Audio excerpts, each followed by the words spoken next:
Ma'am Lynn, saan po kayo ngayon? Sa Dasma po. Cavite. Okay. So, nagpapaline up ka. Ano pong hanap mo sa isang lalaki?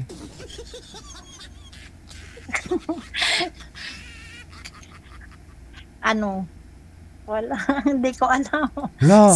Yung seryo, yung seryoso. Tika lang, malapit po kayo sa Manggahan? Malayo? Hindi, sa Save More. I mean, si Rio kasi sa Manggahan siya eh. Diyan sa... Taga saan nga si Rio? Sa Litran ba, sa Save More? Kayo po. Na, sa Save More ako sa Litran. Nakikita ko kasi yung program mo, kaya Hindi. sabi ko try Oo, ko. yun nga po. Sabi ko si Rio, kakatawag lang. Kalugar mo yun si Rio eh. Malapit lang ho kayo sa isa't isa. Kilala niyo po si Rio? Oo, alam ko yun. Alam ko yung manggahan. So, dyan lang si Rio. Yung tumawag kanina, hindi niyo po napanood. Hindi niyo napanood. Hindi. Ay, Hindi. sayang. Pwede namin kayo i-match. Ilang taon po kayo, ma'am?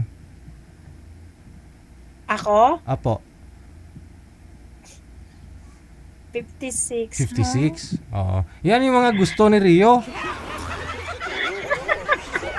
Sino ba si Rio?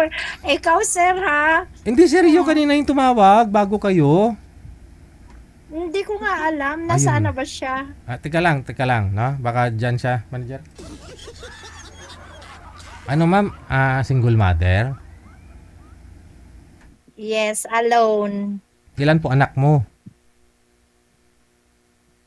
5, pero nag-iisa ako. Nasa lola eh. Saan ang tatay? Nasa lola Ay, nasa nanay. Nasa lola. Magkakasama sila.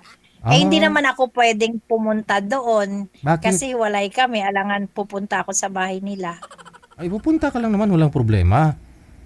Ay, oo, napunta ako pag Pasko at New Year, tsaka birthday. Oh.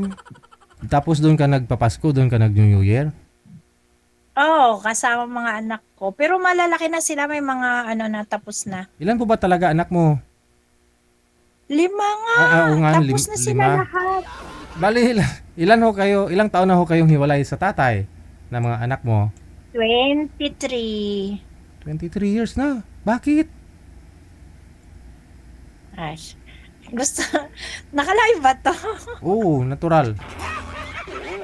Wala. Baka makita ako dito. Mm-mm. Sayaan, ano nga ba yun? Tanong mo. Bakit ho kayo naghiwalay? Alam mo na, yung mga dahilan ng mga lalaki. Hindi ko po alam dahilan ng mga lalaki. Nangangabit, ano ba yun? Nangangabilang bahay. Nangangapit bahay. Nang nangyari, doon po kayo nakatira doon sa magulang niya ng time na yon. Hindi, sa amin lang, nangupahan. Okay. Tapos 5 na po anak ninyo, nagloko siya. So, umalis po kayo. Hindi, taon-taon bawat anak nagloloko.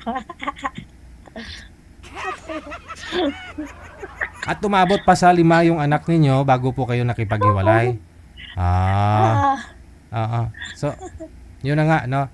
Iniwan mo, umalis ka, iniwan mo yung mga anak mo doon sa lula nila.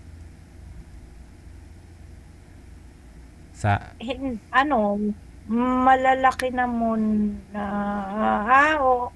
Ano, nag-aaral kasi, kaya doon muna naiwan. Tapos ako kasi, ah, umalis pumunta sa ibang bansa. OF ako. ah, Trabaling. so bali, ilang taon po kayong walang boyfriend o asawa? Ano, matagal nang hiwalay pero nagkaroon naman ng Boyfriend? Tapos ano yung boyfriend mo ngayon? Wala. Okay, hahanap po kami. Ano pong ugali, ilang taon po ang gusto mo sa isang lalaki? Kahit ano, basta kaya niya akong buhayin. Ayun. Joke. Kay Rio po kasi, bata pa ho yun si Rio. 32 pa lang ho yun si Rio. Sus, ay, Ay, sabi mo, di ba? Kahit ilang taon, di ba? gusto ko 45 pataas. Pagkasabi mo lang, kahit basta kaya ka buhayin, sabi mo.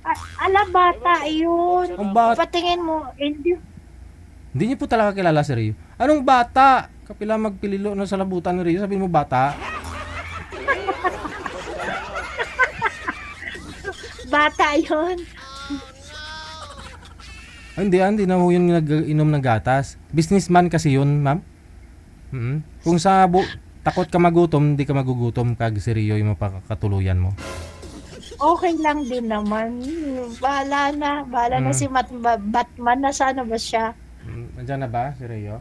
Mga ano pong pinagkakabalahan niyo po ngayon, ma'am? Trabaho ako sa salon. Sa salon. Hindi na po kayo nag-ibang bansa pa. Hindi na. Okay. Ano sige. na ako dito? 5 years. Aha.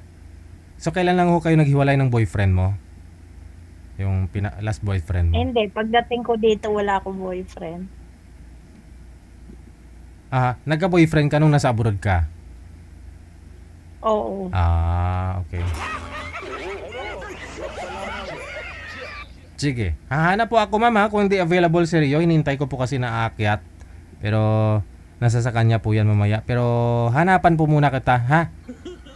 O sige, tawagan mo na lang ako. Okay. Sige.